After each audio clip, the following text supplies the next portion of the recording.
Google Form 有個功能咧，我叫佢做選項分流。咁就係咧，當用戶點選唔同嘅答案嘅時候咧，佢會指向嗰個答案專屬嘅問題嘅。舉例，呢度問緊學校所在，例如我揀咗沙田市中心啦，然後撳下一個咧，就會顯示沙田市中心嘅學校選擇。如果我翻去我揀咗火炭嘅話咧，咁就會見到火炭專屬嘅選擇啦。咁如果我揀完之後咧，再撳下一條咧，咁就會匯合翻做同一條問題，就係會訪問嘅時間啦。咁例如我翻去沙田市中心再睇，如果我揀沙田市中心，揀咗學校之後，然後都係匯聚翻喺最尾呢條會訪問時間。所以咧，第一條問題唔同嘅答案會分支去唔同嘅指定問題，然後再匯聚翻，咁咧就可以做一啲咧專屬答案嘅追問。咁點樣做嘅咧？咁就喺我哋開一個新嘅表格，試下一齊做啦。咁呢個表格我當佢係一個分流嘅表格啦。然後我哋就有一條問題啦，例如問佢嘅所在區域喺邊啦。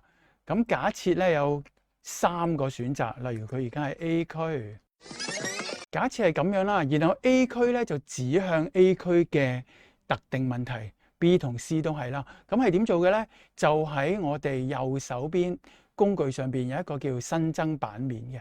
當我哋咧喺呢度打完呢個之後咧，就喺呢條問題下邊咧新增版面。咁你就見到咧多咗一個區域，其實就係每條答案指去唔同嘅區域。咁我先寫喺呢個區域先啦，當呢個區域就係 A 區域嘅專屬啦。然後喺呢個區域度咧就新增問題。例如 A 區嘅選擇咁樣咯，然後就例如 A1，咁呢條問題咧係專屬於你答咗 A 區就會答呢條問題嘅。如是者咧，我喺呢度再繼續新增多2個區域，因為我哋有3個區，所以我哋咧就新增多3個區域做 B 區選擇同 C 區選擇啦。好，咁好快咧，我哋就做咗好幾個區域啦。咁我哋睇一睇我哋做咗嘅表格。第一個咧就係分流第一條問題啦。咁就有3個選擇。然後咧，我哋想對應翻，例如當我哋揀 A 區嘅時候咧，就會去咗呢一個區域。用嘅咧就係喺呢一條問題後邊揀呢個新增版面。咁就新增咗一個版面啦。呢個就係 A 嘅版面啦。然後繼續撳呢個新增版面咧，就做到 B 呢個區域同埋 C 呢個第4區域咁樣啦。咁就作為一個分流。咁好，咁點樣可以由 A 嘅選擇 A 區嘅選擇去指向呢個區域咧？咁就需要打開呢一條最原始嘅問題。呢度有個3點啦，3點咧就可以揀呢個根據答案前往相關區域。咁我自己個樣遮住咗，我收埋我自己先。呢一個根據答案前往相關區域。咁我哋一撳咗呢個選擇之後咧，你就會發現多咗好幾個選擇。例如 A 區應該就指去下邊呢個第2個區域，所以 A 區我哋可以揀去第2個區域。B 區如果用戶選擇咗咧，我哋咧就會揀呢個區域3。我哋先前命名呢個 A、B、C 咧，即係呢度。呢度咧一開頭設置一個區域嘅時候咧，俾咗個名佢，咁令到我哋而家咧呢度都容易選擇咗嘅。呢度會見到就係指去 B 嘅區域啦，呢度就會指去 C 嘅區域啦。如是者，當用戶一揀咗呢個 B 區嘅時候咧，佢就會指去區域3，區域3即係呢條 B 嘅選擇啦。咁呢個咧大致上就做咗呢個分流嘅結果。咁但係分完流之後咧，我哋跟住要合流噶嘛。問完佢去邊個區域之後咧，然後都係答共同嘅問題噶嘛。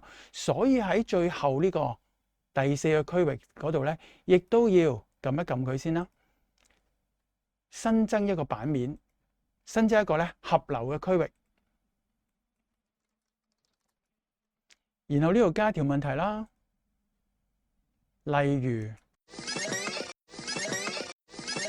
我哋做咗一個咧，當大家揀咗你個區域同埋佢個仔細嘅 A1、A2、B1、B2之後咧，就會集體都會問佢嘅交通工具，即係話匯流翻嚟呢度。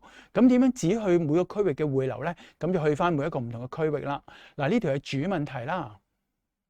然後呢一度你見到呢度咧有 A1、A2、A3、A4 嘅選擇，然後下邊有一個選擇叫做前往邊個區域，咁就前往我哋咧最後嗰個合流呢一個啦，即係我哋頭先啱啱製造咗呢個交通工具呢個叫做合流啦。如是者，同樣呢一個亦都係匯聚翻去區段5啦。C 呢個選擇揀咗之後，亦都係翻去合流呢個區段5啦。如是者咧，呢個第5個區段咧就可以你繼續喺度加其他嘅問題喺呢個區段度咧問交通工具啦，亦都可以繼續加其他嘅問題問佢啦。咁就做完咗一個咧分流同埋匯聚啦。咁我哋睇下我哋嘅結果啦。咁呢度一開頭啦就會見到有3個區域啦。當我揀 B 區域，然之後就可以有以下2個選擇。